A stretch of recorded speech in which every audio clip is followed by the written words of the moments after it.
Hello എല്ലാവരും കർക്കിടക മാസമൊക്കെ ആയിട്ട് മരുന്ന് കഞ്ഞിയും അങ്ങനെയൊക്കെ ഉണ്ടാക്കി കഴിക്കാൻ തുടങ്ങിയോ?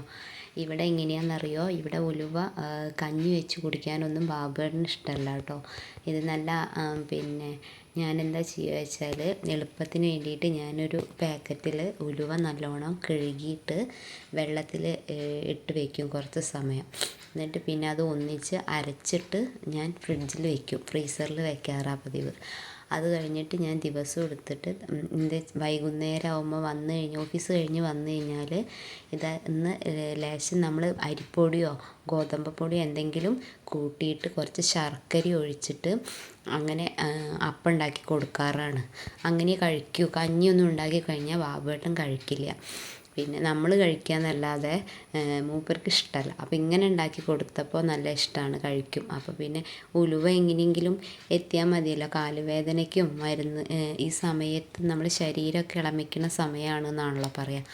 അപ്പോൾ ഞാൻ അതിന് വേണ്ടിയിട്ട് എളുപ്പത്തിന് ഒന്നിച്ച് അരച്ചിട്ട് ഫ്രീസറിൽ വെക്കുക ചെയ്യുക. ഞാൻ എന്നിട്ട് പിന്നെ കുറച്ച് കുറച്ചായിട്ട് അങ്ങനെ എടുക്കുക ചെയ്യുക, മാവിലേക്ക് മിക്സ് ചെയ്തെടുക്കുക ചെയ്യുക. ശർക്കര പാവാക്കിയിട്ട് ഞാനൊരു ബോട്ടിലാക്കിയിട്ട് അതും എടുത്ത് വയ്ക്കും. എന്നാൽ പിന്നെ നമുക്ക് ഉണ്ടാക്കാൻ അത് എളുപ്പമാണല്ലോ.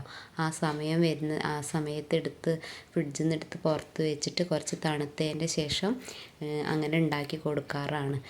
കഞ്ഞിയൊന്നും ഉണ്ടാക്കി കഴിഞ്ഞ് കഴിഞ്ഞാൽ കഴിക്കില്ല. അപ്പോൾ പിന്നെ ഞാൻ ഇങ്ങനെയാക്കുമ്പോൾ എനിക്കും ഇഷ്ടമാണ് കേട്ടോ. കഞ്ഞി കുടിക്കാൻ എനിക്കും വലിയ താല്പര്യമൊന്നുമില്ല. പിന്നെ അങ്ങനെ അമ്മയൊക്കെ ഉണ്ടാക്കി തരുന്ന സമയത്ത് അങ്ങനെ കഴിക്കാമെന്നേ ഉള്ളൂ. ഇതിപ്പോൾ ഇങ്ങനെയാവുമ്പോൾ പിന്നെ ബാബുവേട്ടനും ഇഷ്ടമാണ്. അപ്പോൾ പിന്നെ ഞാൻ കർക്കിടക മാസം ആകുമ്പോൾ ഇങ്ങനെ ഉണ്ടാക്കി കൊടുക്കാറാണ്. ഇനിയിപ്പോൾ അമ്മ കുടലിരിക്കേൻ്റെ കഞ്ഞി ഒരു ഇല ഉണ്ടല്ലോ, എല്ലാ ആയുർവേദ മരുന്നുകളൊക്കെ കഴിക്കുന്ന സമയമാണ്.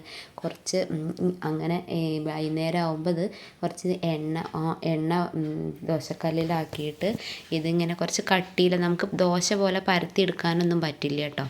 കുറച്ചിങ്ങനെ പരത്തി ഇങ്ങനെ നമ്മൾ അട ചുടണ മാതിരി ഇങ്ങനെ അത് സ്പൂൺ കൊണ്ട് ഇങ്ങനെ പരത്തി എടുത്തിട്ട് കുറച്ച് കട്ടിയിലായിരിക്കും.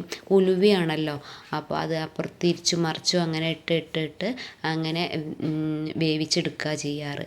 ആവശ്യത്തിനുള്ളത് 1-2 ഉണ്ടാക്കിയെടുക്കും. അപ്പം ബാബുവേട്ടൻ ഇങ്ങനെയാവുമ്പോൾ നല്ല കഴിച്ചോളും, ഇഷ്ടമാണ്. ചിലപ്പോൾ അതിങ്ങനെ കയ്പ്പ് എന്നൊക്കെ പറയും കേട്ടോ, എന്നാലും കഴിച്ചോളും. ഇങ്ങനെയാവുമ്പോൾ കഴിക്കാൻ ഇഷ്ടമാണ്. അപ്പോൾ അത് ഞങ്ങൾ വൈകുന്നേരം ആകുമ്പോൾ അങ്ങനെ കഴിക്കും. ഞാനും ഇങ്ങനെയാവുമ്പോൾ കഴിച്ചു പോകും. അപ്പോൾ എല്ലാവരും ഉണ്ടാക്കി നോക്കുകൊണ്ട് പുതിയ വീഡിയോ ആയിട്ട് വരുന്നവരെ ബായ്.